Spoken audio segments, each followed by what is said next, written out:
volverlo a repasar y ver las imágenes más que todo. Bueno, entonces no hay dudas, ¿no? Bueno, vamos a ver algo de arritmias. Obviamente las arritmias son muy amplias, vamos a tratar de ver las más comunes y los criterios así muy generales. Obviamente, bueno, ya para hacer diagnósticos sí hay que medir con exactitud lo que son las morfologías de la P, el complejo QRS. Entonces vamos a tratar de ver las arritmias más comunes. Entonces vamos a empezar con lo que es disfunción del nodo sinusal. Hay algo que se llama síndrome del seno enfermo, igual por ahí ya han escuchado esto. De esto, bueno, lo más común puede ser bradicardia sinusal, que puede ser sintomática, sobre todo cuando es una bradicardia sinusal sintomática, esto nos puede indicar que es una enfermedad del seno enfermo, ¿sí? Y que esto, bueno, la frecuencia es menos de 50 y sobre todo que el paciente tiene repercusión hemodinámica. Llámese que tiene síntomas, que tiene lipotimia, mareo o incluso se ha desmayado. Y si detectan frecuencias muy bajas y tiene síntomas, obviamente esto es indicación de un marcapaso.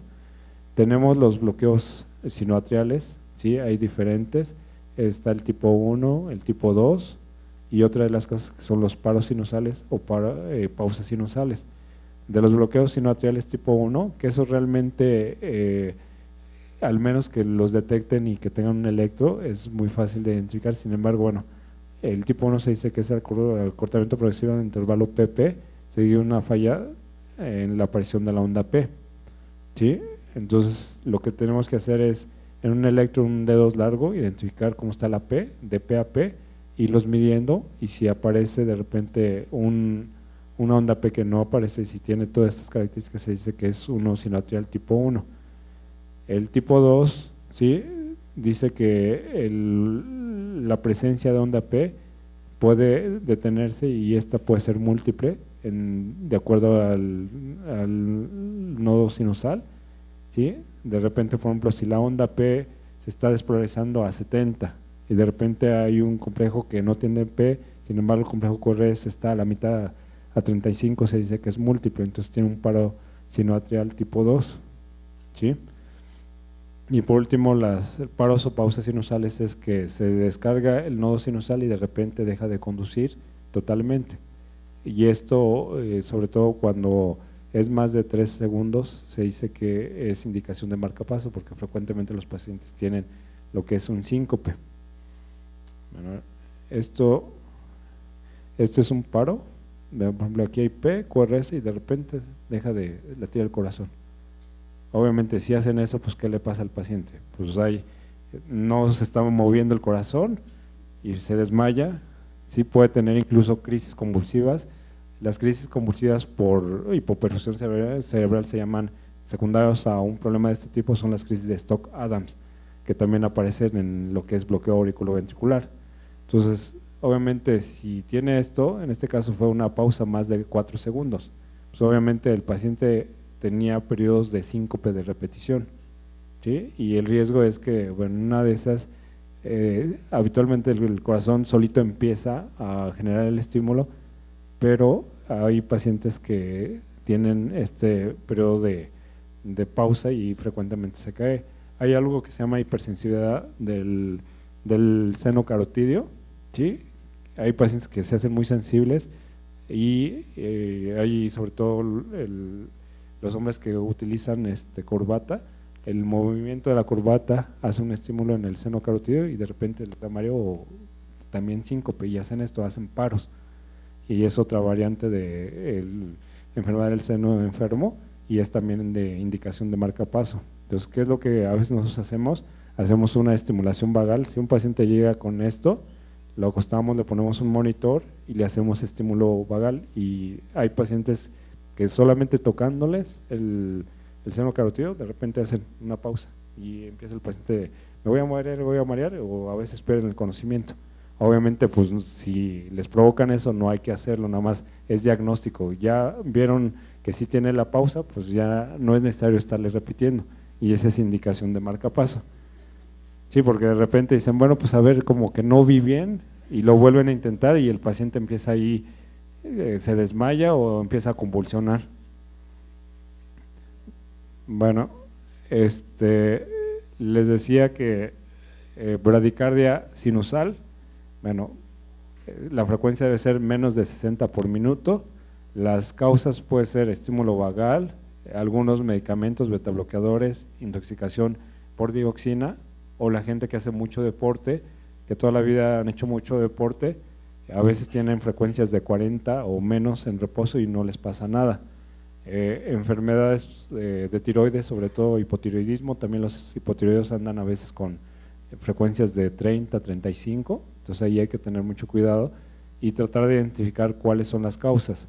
Ahora, el criterio, bueno, pues obviamente es la frecuencia, siempre hay onda P antes del complejo QRS, intervalo PR es normal, QRS normal y el ritmo siempre es regular.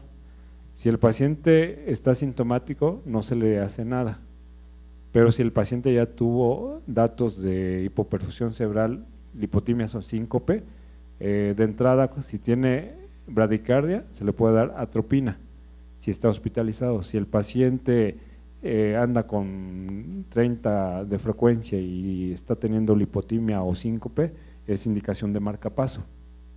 ¿Sí? Ahí es una de las indicaciones de marcapaso, es bradicardia sintomática, pero si un paciente está hospitalizado, ¿sí, Alejandro? Entonces se debe dar atropina. Bueno, ¿y la dosis de atropina cuál es? Entonces la ámpula viene de 1 miligramo, entonces le puede dar la mitad o una ámpula. Si le dan menos de la mitad, a veces hace un efecto paradójico y les causa más bradicardia. Entonces ahí hay que tener mucho cuidado, debe ser, lo mínimo es media ámpula, que es 0.5, o una ámpula completa, y se puede repetir. Acuérdense que la atropina tiene efectos secundarios como resequedad, a veces de tener frecuencias de 40 se van hasta 110, 120, les da mucha ansiedad, ¿sí? Entonces ahí hay que tener cuidado. Y les digo, si el paciente tiene frecuencias muy bajas, entonces ahí sí hay que estar valorando si el paciente requiere marcapaso. En este caso, si tiene una enfermedad del seno, variedad bradicardia sintomática, es indicación de marcapaso. Si el paciente tiene hipersensibilidad del seno carotídeo y tiene síncope, es marcapaso. ¿Sí? Si tiene lo que es la bradicardia sintomática, también es marcapaso.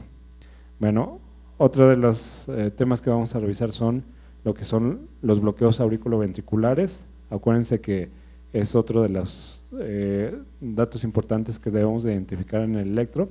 Tenemos los bloqueos auriculoventriculares de primer grado, segundo grado y tercer grado. El bloqueo de primer grado, como se hace el diagnóstico, nada más es midiendo el PR, y el único criterio que se utiliza es si el PR es mayor de 0.20, sí, se considera que es bloqueo de primer grado. Puede ser por el uso de beta bloqueadores, medicamentos, alteraciones del potasio, ¿sí? Que si da síntomas hay que buscar cuál es la causa y tratar de dar tratamiento. Si es algún beta bloqueador, algún antiarrítmico, se debe suspender. Si es problemas de potasio, pues hay que dar medidas para bajar el potasio, ¿sí? Normalmente son asintomáticos y no requieren tratamiento. Ahora, el bloqueo de segundo grado, tenemos dos tipos, que es el MOVIS 1, MOVIS 2. Del MOVIS 1 tenemos que el PR se va alargando hasta que una onda P no conduce. Sus características, que el PR es cambiante y la distancia RR es cambiante. A veces puede aparecer también como parte de algunos efectos de algunos antiarrítmicos o el uso de digoxina, que igual si da síntomas hay que darle tratamiento, y en caso de que la causa sea algún antiarrítmico hay que suspenderlo. A veces en gente joven puede aparecer y es normal, sobre todo cuando están durmiendo y no da ninguna sintomatología. No es indicación de marcapaso. El otro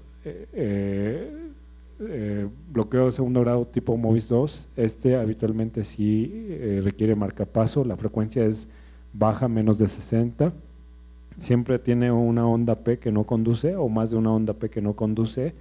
El PR es normal, la distancia entre RR es normal y dependiendo del número de ondas P que aparezca se dice que es conducción 2:1, 3:1 o más. Ahorita vamos a ver ejemplos de cada uno. El bloqueo AB de tercer grado, casi siempre la frecuencia cardíaca debe ser menos de 40. El bloqueo de tercer grado puede ser congénito o adquirido, ¿sí? Del congénito a veces lo toleran los pacientes y no hay ningún problema. Si recuerdan que enfermedad de la madre puede estar asociada a bloqueo AB congénito, ¿qué enfermedad tienen las madres si pueden tener hijos con bloqueos AB completos?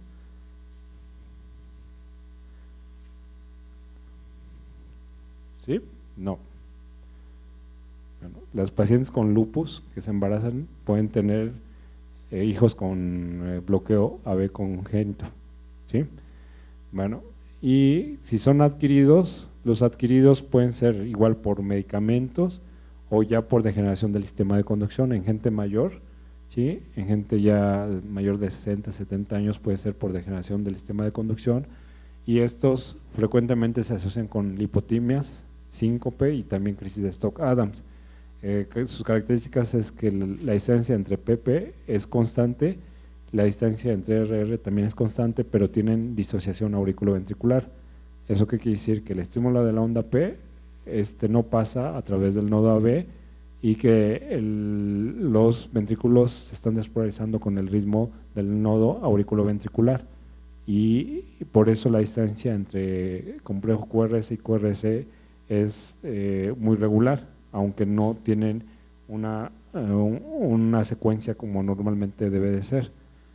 Bueno, aquí tenemos es onda P, ¿sí? El complejo QRS, entonces la distancia de aquí a aquí es el PR, está alargado, es un bloqueo de primer grado, ¿sí? Aquí, bueno, no se alcanza a ver los cuadritos, pero sin embargo vean, realmente la distancia de aquí hasta que inicia el complejo QRS es muy larga, de hecho parece como si fuera una onda M, ¿sí? Pero es la onda T, la onda P y el PR. Es de primer grado. Este era un paciente que tenía problema de insuficiencia renal y tenía ese electro. Aquí igual, si ven aquí la onda P, complejo QRS. Si ven aquí son más o menos tiene como 28, 32 de PR, ¿sí? Bueno, por ahí este es un paciente que tenía un MOVIS 1. Aquí el PR, vean que va cambiando, ¿sí? De hecho aquí se ve que hay una onda P que no tiene complejo QRS y está así, ¿sí? Entonces el PR va cambiando, es el MOVIS tipo 1 y aquí tenemos uno que es MOVIS tipo 2, esto es P, T, P, P, la T, esta es una P, ¿sí? Igual aquí son dos, esta es una P, otra P es 2P con un complejo QRS y la frecuencia está muy baja. Entonces también es por degeneración, casi siempre si el paciente tiene síntomas es indicación de marcapaso, si es algo agudo por cardiopatía isquémica es marcapaso transitorio y si esto ya es por degeneración del sistema de conducción ya es colocación de un marcapaso definitivo.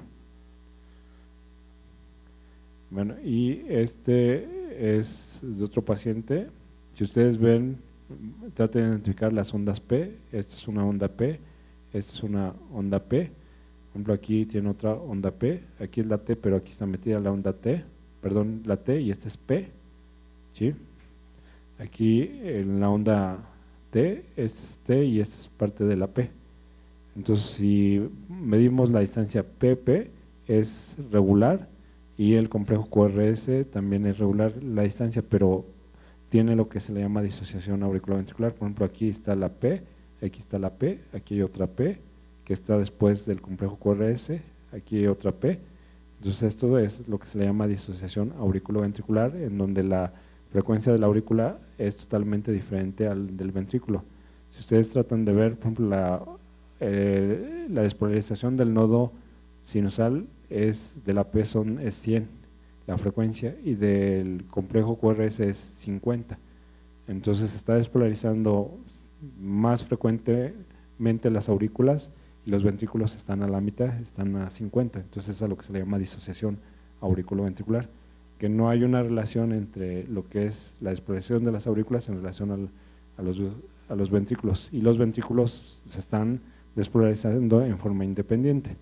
Entonces igual esto es indicación de marcapaso, al menos que sea un bloqueo AV completo por un evento isquémico agudo. Los infartos inferiores son los que más se asocian a esto. Si el paciente se infarta y tiene se coloca marcapaso transitorio, se espera que pase el evento agudo y esto puede revertir, pero si esto ya es persistente es colocación de marcapaso, y en gente mayor si esto aparece con síntomas es indicación de marcapaso definitivo, ¿sí? Entonces bueno, de lo que vimos aquí, indicaciones de marcapaso, pues tenemos bloqueo de segundo grado tipo MOVIS 2, bloqueo AB completo con repercusión, lo que son paros sinusales mayores de 3 segundos, hipersensibilidad del seno carotidio y bradicardia sinusal sintomática. Esas son las indicaciones de marcapaso, ¿sí? Bueno, es otro ejemplo de bloqueo MOVIS tipo 2, 2P y complejo QRS. Es del mismo paciente. Bueno, aquí ya ya tiene marcapaso, esas son espigas de marcapaso. Si es un marcapaso de doble cámara, tiene una espiga que corresponde a la onda P y otra que corresponde a lo que es el ventrículo. Es un electro con un marcapaso bicameral, que es lo que se llega a poner cuando el paciente está en ritmo sinusal. Bueno, preguntas de lo que corresponde en este caso serían las bradiarritmias, y ahora vamos a ver con las taquiarritmias, ¿sí?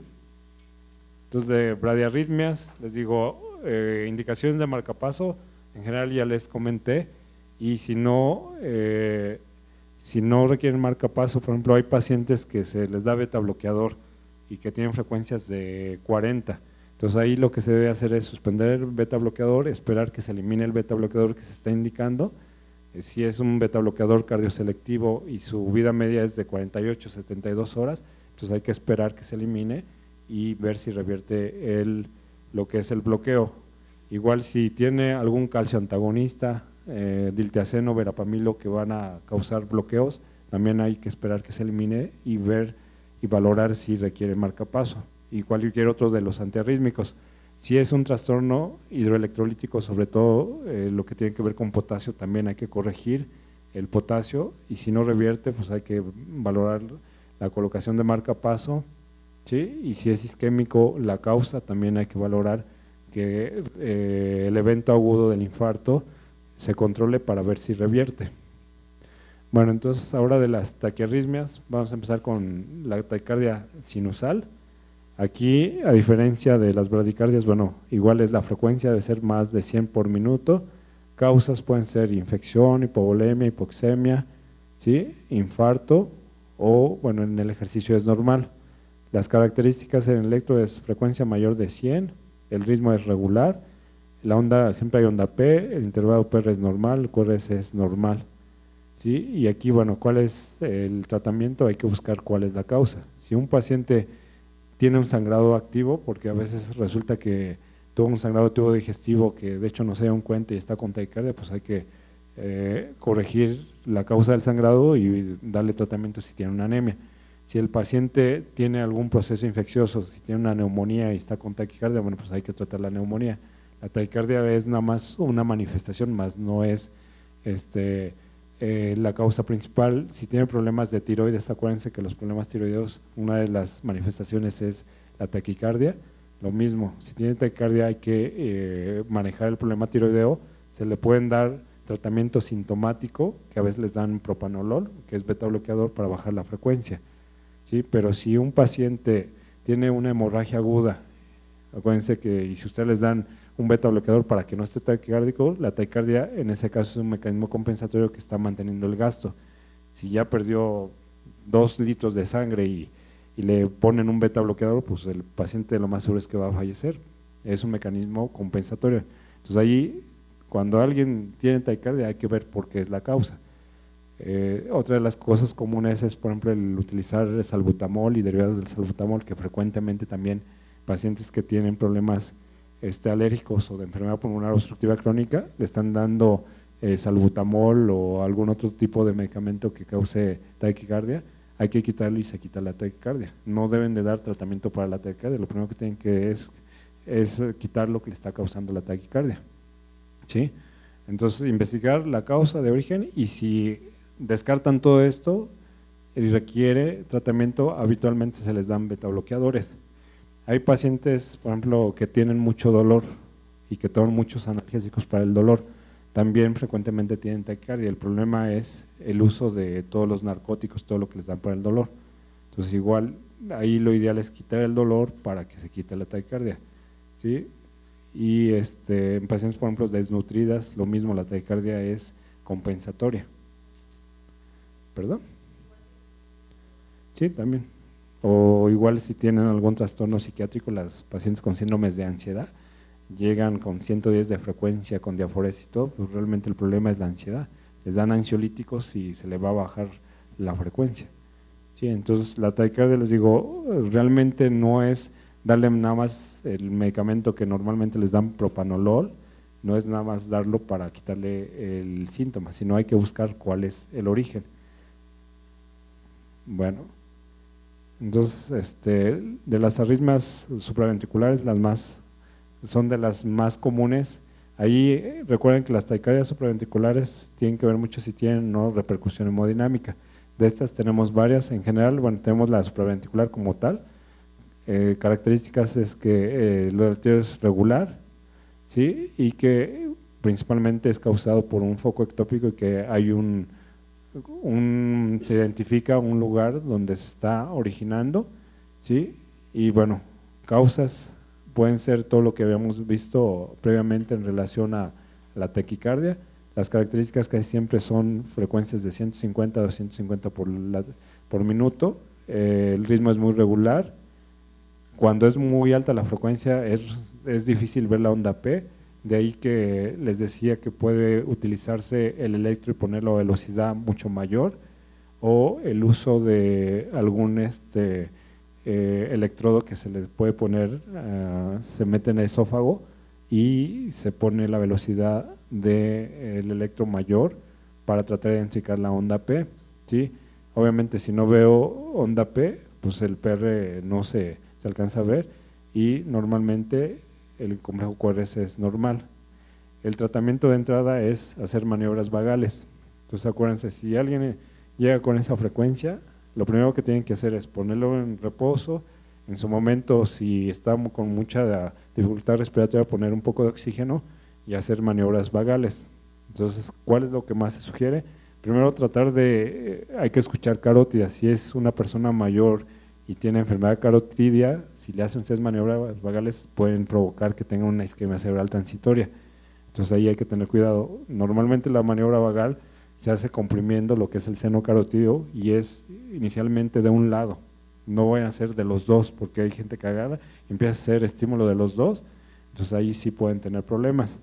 Entonces es lo más común, llega el paciente o está en un servicio de urgencias, entonces lo primero que hacer es hacer maniobras vagales, o igual al paciente, porque hay pacientes que ya tienen esto, ellos mismos ya han aprendido, que a veces ellos comentan, no, es que empiezo a tener la taquicardia y lo que hago es toser, que es una forma de romper la taquicardia. Otros es que empiezan a tomar mucha agua, ¿sí? Otros es que empiezan a tratar de vomitar, que son maniobras que bueno, los mismos pacientes ya las conocen, ¿sí? Y otros es que pues definitivamente van y se bañan con agua fría, no saben por qué, bueno, ellos lo hacen y con eso se les quita, que al final pues todo tiene su fundamento y son maniobras vagales. Entonces recuerden que lo más común es hacer lo que es masaje carotídeo.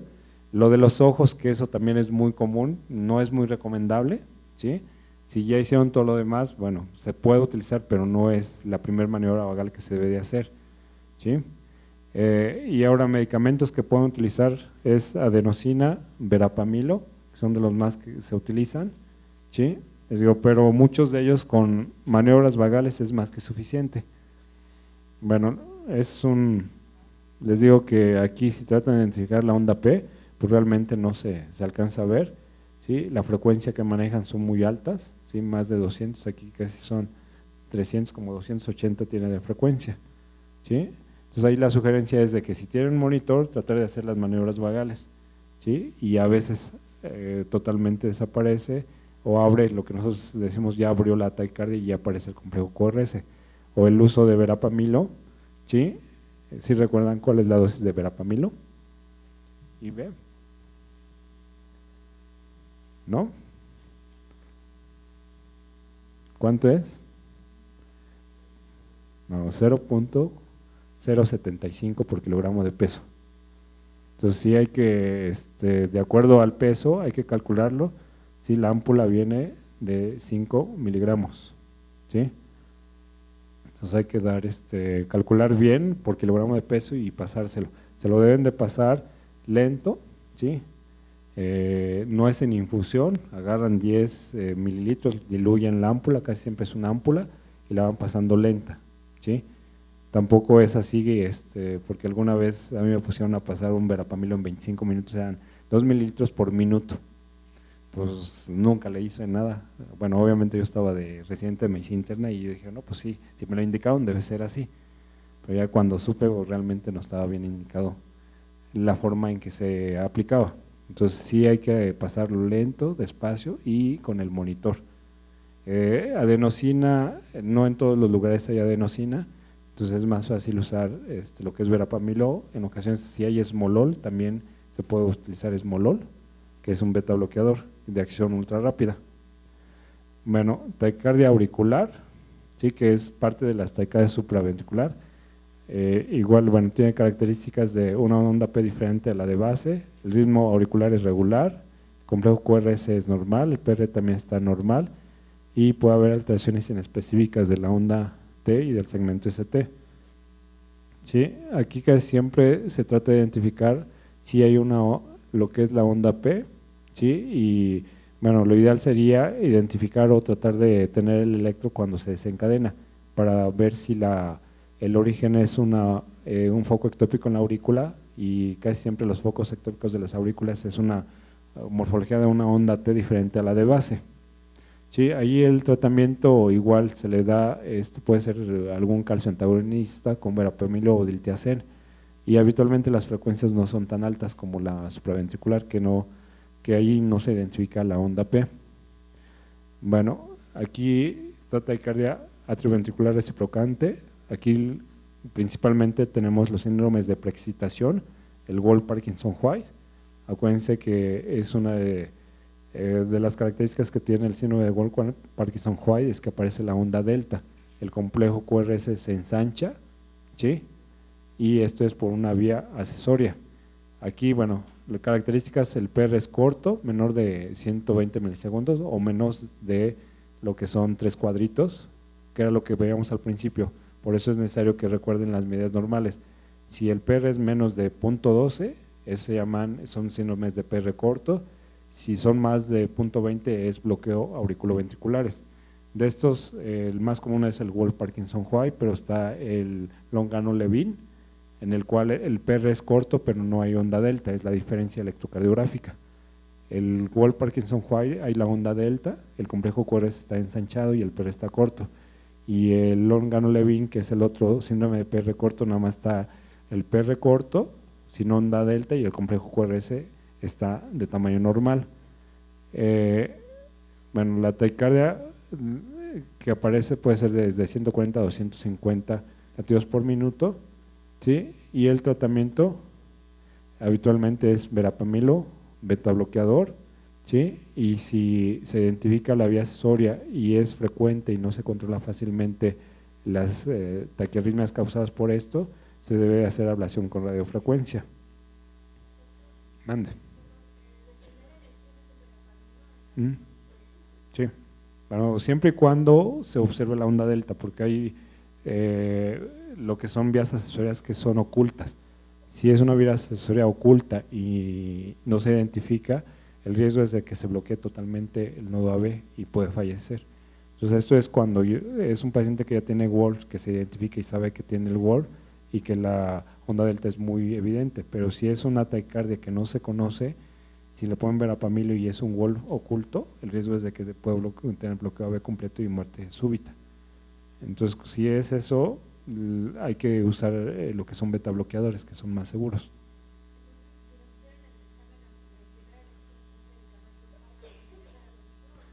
Bueno, si dicen paciente con Wolf Parkinson y llega con esta taquicardia, es verapamilo. Sí. Bueno, aquí este electro, aquí lo que trato de ejemplificar es que tiene una onda P negativa, ¿sí? Si ven en D2, D3, ABF, B5, B6, la onda P está negativa, y si tratan de identificar el PR, de hecho el PR está muy cortito, ¿sí? El PR está en 12, ¿sí? Este no tiene onda delta, sin embargo, aquí está la onda delta, ¿sí? Aquí se ve más, ¿sí? Sí, alcanzar a ver el P, y esto como si fuera una pancita ahí, parece una D, es la onda delta. Entonces, bueno, obviamente aquí la frecuencia que tiene es frecuencia normal, entonces a veces por la frecuencia tan alta es difícil identificar esto. Sin embargo, si hay un electro previo y tiene historias de taquiarritmias, si el paciente llega con este tipo de taquiarritmia, pues la causa es lo que es el Wolf Parkinson White. Bueno, aquí nada más lo único es que el complejo QRS está ensanchado, que es lo único que vemos. Igual, en ocasiones puede el paciente debutar con una taquicardia de este tipo. Luego, a veces es difícil, cuando está el evento agudo, identificar la onda delta. Casi siempre esto es que ya el paciente ya sabía que tiene Wolf Parkinson y ha estado con periodos de taquicardia. ¿Sí? Bueno, aquí es otro paciente que tiene el PR también cortito, entonces traten de buscar si en algún momento el paciente ya tuvo algún antecedente de taquicardia supraventricular. Bueno, de las otras taquicardias supraventriculares, y la más común es fibrilación auricular. Entonces esta de todas las arritmias supraventriculares es la más frecuente, la más común. Entonces aquí sí es importante que tengan el concepto y que, bueno, el manejo que se le debe dar. Casi siempre se presenta en gente mayor de 60 años, ¿sí? Y va incrementando conforme va pasando los años. Hay gente joven, sobre todo yo me ha tocado ver gente joven que últimamente utilizan mucho de estos bebidas energizantes, el Red Bull y el Monster y eso. Yo he visto pacientes que tienen por ahí, de repente llegan con fibrilación auricular, aparentemente sin ningún antecedente excepto la ingesta de estas bebidas, y de repente aparecen, bueno, obviamente estas bebidas combinadas con un poco de alcohol, entonces hacen yo creo que es una bomba ahí que se toman, y después de 2-3 días aparecen este tipo de arritmias, y la más común es la fibrilación auricular. Aunque intencionalmente, si lo buscan, la taurina dicen que no es mala, y según los fabricantes dicen que no causa ningún problema. Sin embargo, bueno, al menos yo he visto como unos 10 jóvenes con este tipo de fibrilación, y lo único que tienen como antecedentes es la ingesta de estas bebidas. Bueno, en el cuadro clínico a veces es asintomático, sobre todo la gente mayor no tiene muchos síntomas. La gente joven, si aparece este tipo de arritmias, obviamente les da mucha ansiedad y llegan aparte de palpitaciones, llegan con mucha disnea, ¿sí? En los pacientes que ya tienen este periodo que es agudo, muchos de ellos desarrollan insuficiencia cardíaca aguda, sobre todo edema agudo pulmonar.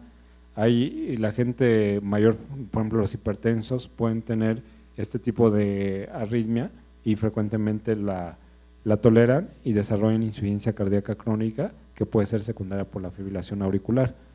Bueno, el diagnóstico pues obviamente se va a hacer por clínica y electrocardiográficamente.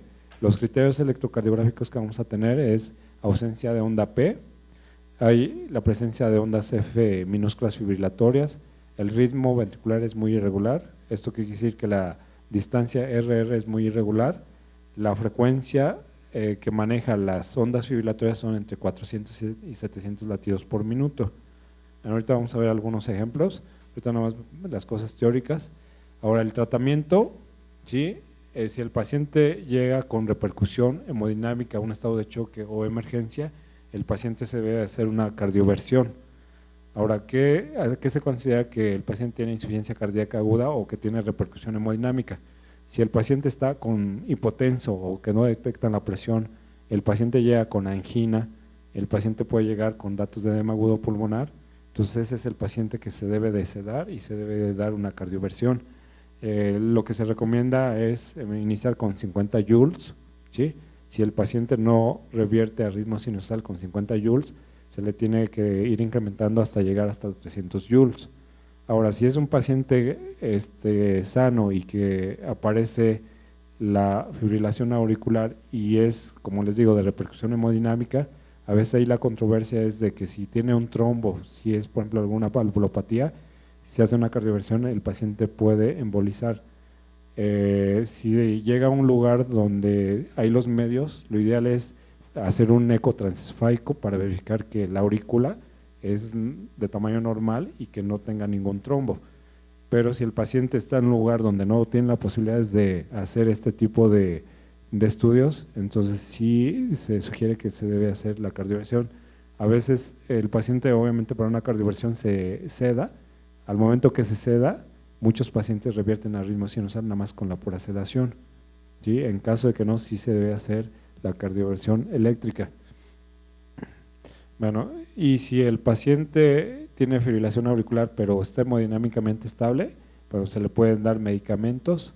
Lo más común, bueno, obviamente son medicamentos que van a bajar lo que es la frecuencia del esmolol a estas dosis, el verapamilo también a estas dosis, y también se puede dar digoxina, ¿sí?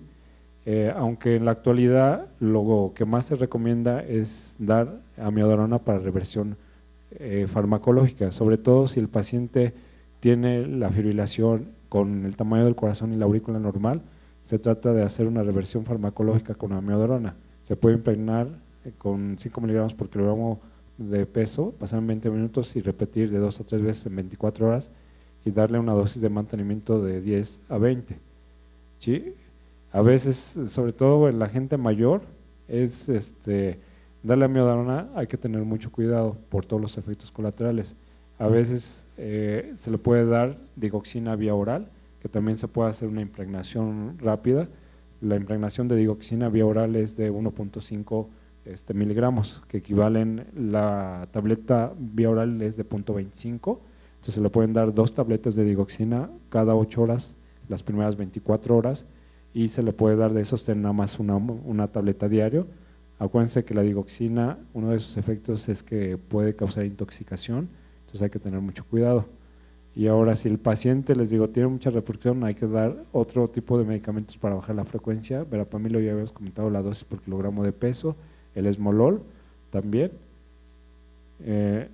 Y bueno, ya en caso de que el paciente tenga una reversión farmacológica, obviamente se le debe de valorar el uso de anticoagulación dependiendo del tipo de fibrilación. Si es una fibrilación aguda y que el tamaño del corazón es normal, normalmente aunque regrese al ritmo sinusal se le tiene que dar medicamento y también se debe dar lo que es anticoagulación o de los nuevos antiagregantes que tienen que ver con lo que son los inhibidores del factor 12, como es el Xarelto, que es Rivaroxaban. Ese se puede utilizar para prevenir sobre todo la formación de trombos, ¿sí? Si es un paciente que tiene una fibrilación y la aurícula ya está muy dilatada, se debe de anticoagular para evitar que en algún momento pueda formar trombos y tener embolismos. No sé si tengan dudas, preguntas. Entonces les digo, la fibrilación es una de las arritmias más frecuentes y eso es de las que hay que tener muy en cuenta el manejo. Bueno, aquí están, B1 es la derivación que se ve más frecuentemente en las ondas fibrilatorias, que son estas, ¿sí? Que a veces uno lo toma como si fueran interferencia. De las características electrocardiográficas es la distancia del complejo QRS es muy irregular, ¿sí? Si ven la distancia RR va cambiando, las ondas F fibrilatorias que se ven sobre todo en B1, ¿sí? Aquí se ven, obviamente es una fibrilación lenta, vean las ondas fibrilatorias, la frecuencia es muy baja, ¿sí? A diferencia del otro. Sí, igual aquí tiene frecuencia no es tan alta, obviamente no solamente tiene fibrilación, puede tener bloqueo de rama izquierda, bloqueo de rama derecha, dependiendo cuál sea la causa. Sí, aquí la frecuencia es más alta, a veces tienen estas extrasístoles, que son fenómenos de aberrancia, que son hallazgos normales dentro de un paciente que tiene fibrilación auricular, tienen extrasístoles por la misma fibrilación. Aquí la frecuencia es un poco más alta, ¿sí? Si ven en B1 está muy irregular, el RR es muy irregular, que es la característica de esta arritmia, ¿sí? Es una fibrilación lenta, ¿sí? Aquí este es de un Holter, aquí se ven bien las zonas fibrilatorias, aquí está más incrementada lo que es la frecuencia. ¿Dudas, preguntas? ¿Sí?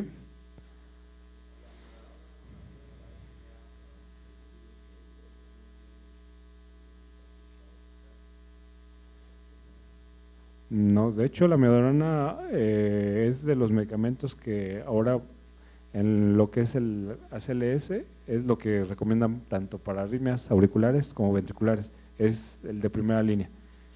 Aunque hay, por ejemplo, indicaciones en cuestión de, por ejemplo, taquicardias ventriculares, se ha visto que dar amiodarona en relación a la sobrevida no mejora mucho la sobrevida en los pacientes que tienen taquicardia ventricular. Sin embargo, la tendencia actual es que la amiodarona se debe utilizar para este tipo, sobre todo la fibrilación auricular. La situación de la amiodarona es que primero la impregnación, si se da vía oral, es muy lenta la impregnación, ¿sí? La vida media para eliminarse también es muy lenta, más o menos la vida media es entre 50 60 días, y de los problemas que tiene son los efectos colaterales, sobre todo a nivel tiroideo. Frecuentemente causan hipotiroidismo o hipertiroidismo, aparte que a nivel pulmonar también pueden causar fibrosis. Entonces tiene muchos efectos colaterales, es muy buen antiarrítmico y de los medicamentos para, sobre todo para fibrilación auricular, que se usan para revertir farmacológicamente, es de los que más se utilizan. Esos y los antiarrítmicos de la clase 1C, como es la propafenona, son de los que más se utilizan. Que a veces en el hospital donde yo trabajo a todo mundo le ponen amiodarona, también no es a todo mundo, hay indicaciones. Si tengo un paciente con una cardiopatía reumática, con dilatación de las aurículas y fibrilación crónica por una estenosis mitral, ese paciente no va a revertir y la amiodarona ahí lo único que va a hacer es bajar la frecuencia, no me va a ayudar para revertir, pero ahí es riesgo-beneficio. ¿Qué tanto si yo le doy la amiodarona va a mejorar? Sí puede bajar la frecuencia, pero los efectos secundarios son mucho mayores. Pero si es un paciente con una fibrilación auricular de recién diagnóstico y si estructuralmente la aurícula es de tamaño normal, esos son los pacientes que se indican y que pueden revertir y que en algún momento se les da la impregnación vía oral. Más o menos la impregnación vía oral son 2 pastillas cada 8 horas por una semana, se va bajando la dosis y la dosis de mantenimiento son de 200 a 400 miligramos, la presentación de la amiodarona son de 200 y ahí se sugiere que hasta 6 meses se debe de mantener, pero hay que estar vigilando mucho las pruebas de función tiroidea sobre todo. Si en algún momento aparece hipo o hipertiroidismo, porque curiosamente hay pacientes que llevan muy bien y de repente empiezan a hacer más arritmias, entonces ya no son tanto por la fibrilación auricular, sino es porque ya tienen hipotiroidismo o hipertiroidismo y están con 110, 120 de frecuencia y es porque ya están hipertiroideos. Ya ahí pues, se suspende el medicamento, a veces revierte el problema de afección tiroidea y le empiezan a manejar el hipertiroidismo, empiezan a dar metimazol, el betabloqueador y otras, pero hay pacientes que se acumula tanto la amiodarona que totalmente ya se quedan con hipertiroidismo y ya no se elimina la amiodarona y ya se quedan con hipertiroidismo.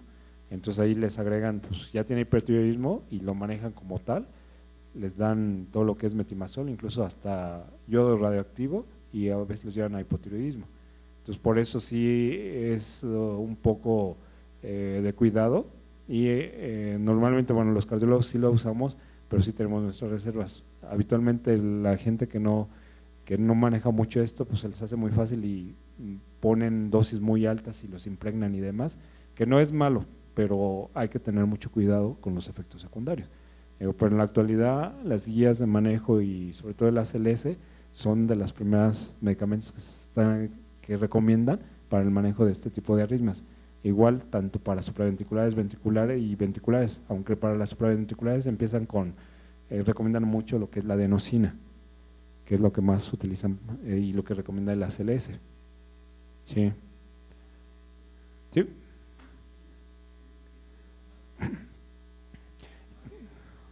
Ajá.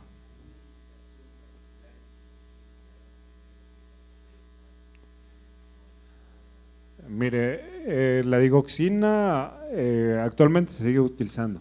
Si trata de checar, por ejemplo, como antiarrítmico como tal, no se le considera. Sin embargo, el efecto que tiene sobre el cronotropismo es muy importante y es muy bueno. De hecho, es mucho más rápido que incluso la misma amiodarona.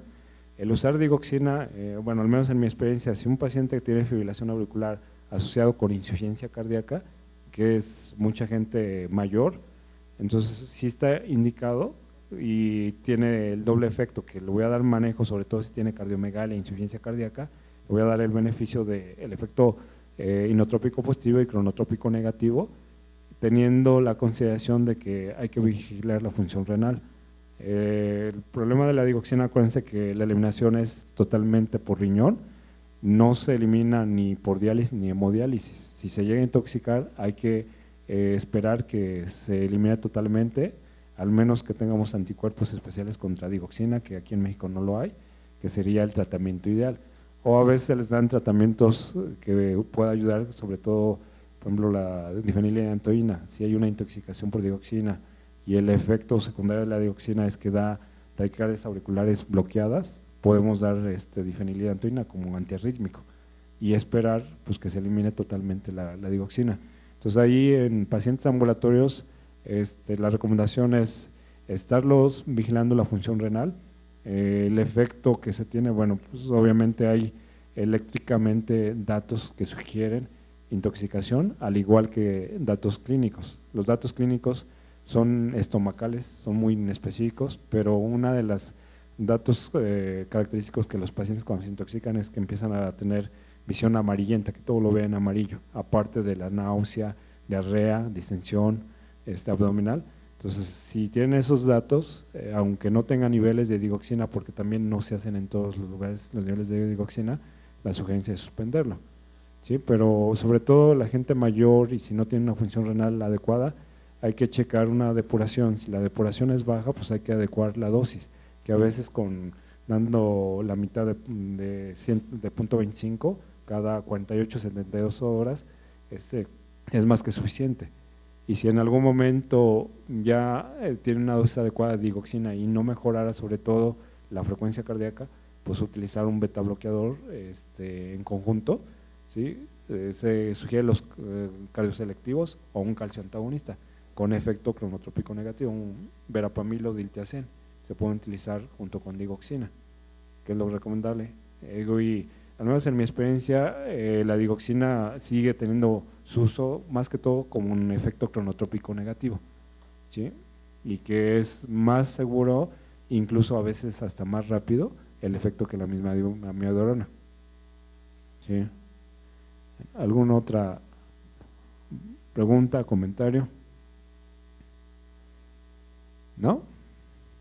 ¿Ya están cansados o todavía no? Sí, bueno, terminamos. Faltan como 6 transparencias porque todavía vamos a ver insuficiencia cardíaca. Entonces, bueno, vamos a ver el flóter auricular, sí, que es otra de las taquiarritmias supraventriculares. Bueno, características electrocardiográficas, tenemos lo típico que son los dientes de sierra, sobre todo en las derivaciones de 2, de 3 ABF, son ondas F mayúsculas invertidas en estas derivaciones, hay ausencia de onda P y que una de sus características es que normalmente son muy regulares, la frecuencia de estas ondas son de 240 a 340 y el complejo es normal. Por ahí hay una clasificación de acuerdo a la frecuencia de las ondas de Flutter.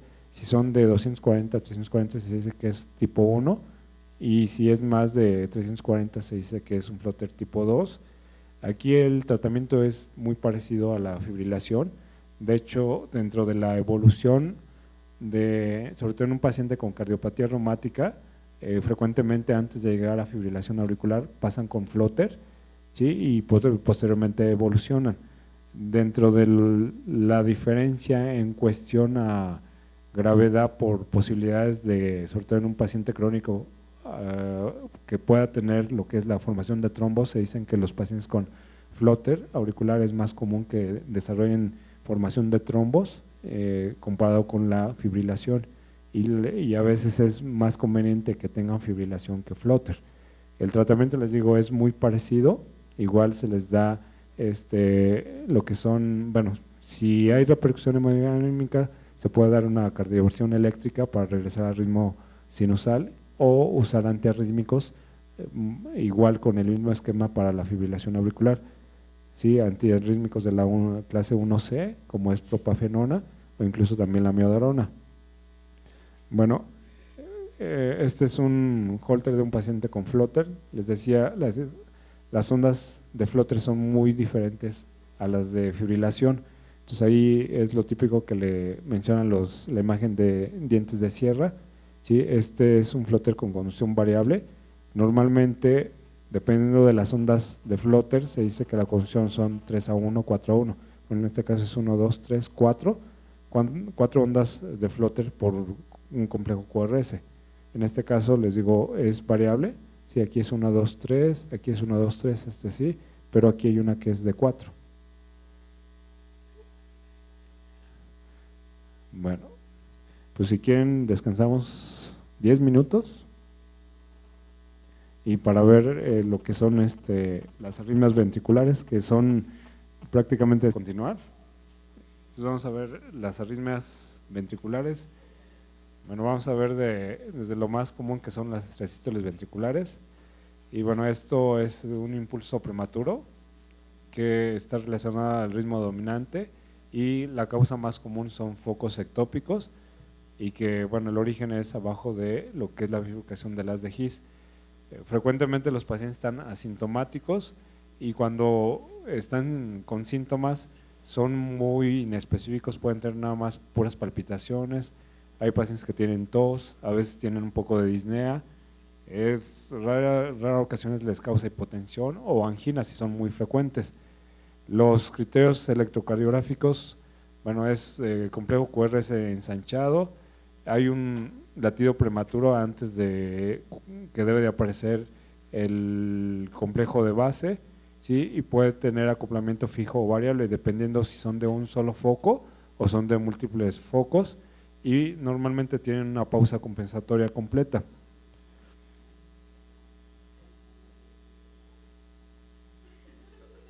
¿Qué pasó? A ver, de todos modos por ahí creo que lo están grabando, no sé si ahora no. Ah, bueno, sí, después les mandan el video ahí para que lo chequen. Sí, ya que hayan presentado el examen. Pues sí, para el próximo año, dice. Bueno. Bueno, hay una clasificación que se utiliza, pero esto es para pacientes con cardiopatía isquémica, que es la clasificación de Laun. Ahí son estas 4 clases. Clase 0 es ausencia de las extrasístoles. Clase 1 son extrasístoles monomórficas, que decir de una sola forma, que son menos de 30 segundos por hora. Clase 2 son igual monomórficas con más de 30 en una hora. Las clases 3 son extrasístoles polimórficas, 4 son dupletas o tripletas, y la 5 es fenómeno de R sobre T. Esto, les digo, se aplica sobre todo en pacientes con cardiopatía isquémica. Obviamente, si el paciente tiene extrasístoles aisladas menos de 30 minutos monomórficas, no se les da tratamiento. De las clases 2 en adelante sí se les da tratamiento, sobre todo aquellas que tienen fenómeno de R sobre T, porque el riesgo de que desencadenen taquicardia ventricular y fibrilación ventricular y muerte súbita es muy, muy alto. De los antiarrítmicos que más se utilizan son betabloqueadores o antiarrítmicos de la clase 1C. Bueno, es una extrasístole aquí aislada. Bueno, aquí aparece una extrasístole, un latido normal, una extrasístole. Cuando aparece de esta forma, se dicen que están con bigeminismo, ¿sí? Que es una extrasístole normal, ¿sí? Que es lo mismo, es un latido normal, una extrasístole, esto se llama bigeminismo. Cuando es una extrasístole con 2 latidos normales se llama trigeminismo. Cuando es una extrasístole con 3 latidos normales se llama cuadrigeminismo, ¿sí? Cuando aparecen 2 extrasístoles juntas se dicen que son pares. Cuando son 3 extrasístoles juntas se llaman tripletes. Cuando son más de 3 extrasístoles juntas se dicen que ya es una taquicardia ventricular. Bueno, de las taquicardias ventriculares tenemos estas características, pueden ser monomórficas de una sola forma, ¿sí? O polimórficas que son de diferentes formas. Otro concepto es taquicardia ventricular sostenida si dura más de 30 segundos y que ésta requiere de algún medio para interrumpirla. Hay taquicardias ventriculares no sostenidas que son menos de 30 segundos y que revierten en forma espontánea. Obviamente las graves son las taquicardias ventriculares monomórficas sostenidas o las polimórficas. Bueno, es un trazo de un Holter. Aquí vemos que estos son los latidos extrasistólicos. Entonces es una taquicardia ventricular monomórfica, ¿sí? Autolimitada. Hay algo que se llaman paroxismos, que nada más son varios latidos y solo revierten en forma espontánea. Entonces si ven, aquí hay 4 latidos, después hay otros que son más y esos se den en forma espontánea. Sí se les debe dar antiarrítmicos, les digo, pueden ser antiarrítmicos ya sean betabloqueadores de los 1C o también se les da amiodarona. Aquí, bueno, ya es una taquicardia más frecuente, esta que tenemos aquí. De hecho, es el trazo que normalmente todo esto es lo que duró la taquicardia ventricular, ¿sí? Obviamente el riesgo de tener esto, el paciente puede tener datos de bajo gasto y tener síncope, ¿sí? O hay pacientes, por ejemplo, los pacientes que tienen miocardiopatía dilatada, pueden estar desarrollando este tipo de arritmias y están asintomáticos, ¿sí? Bueno, aquí es otro electro, bueno, donde hay 3 latidos juntos. Aquí también están aislados, ¿sí? Y en el siguiente, aquí es una taquicardia polimórfica. Vean, la morfología es totalmente diferente. De hecho, el mismo paciente desarrolla este tipo de taquicardia, que es una taquicardia polimórfica. De hecho, es una dorsales de Pointer, ¿sí? Si ven la morfología, va igual, ¿sí? En este momento hay lo que es torsión y aparece diferente la morfología. Este es de un paciente que andaba ambulatorio y que tenía historia de síncope. El problema que tenía el paciente, tenía hipotiroidismo y tenía problemas de potasio. Entonces, estos pacientes que tienen este tipo de taquicardia polimórfica, el riesgo es que esto desarrolle fibrilación ventricular y muerte súbita. Entonces, ahí el tratamiento obviamente es corregir el trastorno hidroelectrolítico y se le puede dar antiarrítmico. De hecho, este tipo de taquicardias frecuentemente se asocian a muchos fármacos no cardiológicos, por ejemplo, algunos antihistamínicos, algunos antiácidos pueden desarrollar lo que es QT largo. De hecho, si ustedes ven, el paciente de aquí está la T. Si miden, el QT es largo. Entonces, la causa era por QT largo que estaba desarrollando esto. Y esto puede ser también por trastornos de calcio. Les digo, el uso de diuréticos también puede causar este tipo de arritmias, antihistamínicos, ¿sí? Lo que son también medicamentos que usan los de gastro, como lo que es cisaprida, también puede modificar esto y causar este tipo de arritmias.